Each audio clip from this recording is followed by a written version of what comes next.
ಕೇಸ್ನಲ್ಲಿ ನ್ಯಾಯಯುತ ತನಿಖೆ ನಡೀತಾ ಇದೆ. ಆದರೆ ಇಲ್ಲಿ ಕೆಲವರು ರಾಜಕೀಯಕ್ಕಾಗಿ ಮಾತನಾಡ್ತಾ ಇದ್ದಾರೆ. ಹೀಗಂತ ಗದಗದಲ್ಲಿ ಕಾನೂನು ಸಚಿವರಾಗಿರುವಂತಹ ಎಚ್.ಕೆ. ಪಾಟೀಲ್ ಹೇಳಿಕೆಯನ್ನು ಕೊಟ್ಟಿದ್ದಾರೆ. ಪ್ರಕರಣದ ಬಗ್ಗೆ ಸೋಮವಾರ ಗೃಹ ಸಚಿವರು ಉತ್ತರಿಸ್ತಾರೆ. 10 ದಿನಗಳ ಹಿಂದೆ ಈ ಬಗ್ಗೆ ಯಾರೂ ಮಾತನಾಡಲಿಲ್ಲ. ಸಮಯ ಉಪಯೋಗಿಸಿಕೊಂಡು ಏನಾದರೂ ಮಾಡುವಂಥ ಪ್ರಯತ್ನ ಆಗುತ್ತಾ?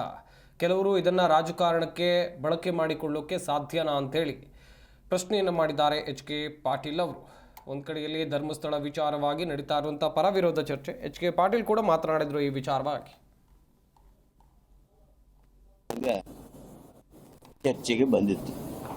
ನಮ್ಮ ಗೃಹ ಸಚಿವರು ಸ್ಪಷ್ಟ ಮಾಡಿದ್ದಾರೆ. ನ್ಯಾಯಾಲಯದೊಳಗೆ 164 ಸ್ಟೇಟ್ಮೆಂಟ್ ಏನು ಮಾಡಿದರು, ಯಾರೊಬ್ಬರು 164 ಸ್ಟೇಟ್ಮೆಂಟ್ ಮಾಡಿದರು. ಅದರ ಮೇಲೆ ಏನು ನ್ಯಾಯಯುತವಾಗಿ ತನಿಖೆ ನಡೀಬೇಕಾಗಿತ್ತು ನಡೆದಿದೆ.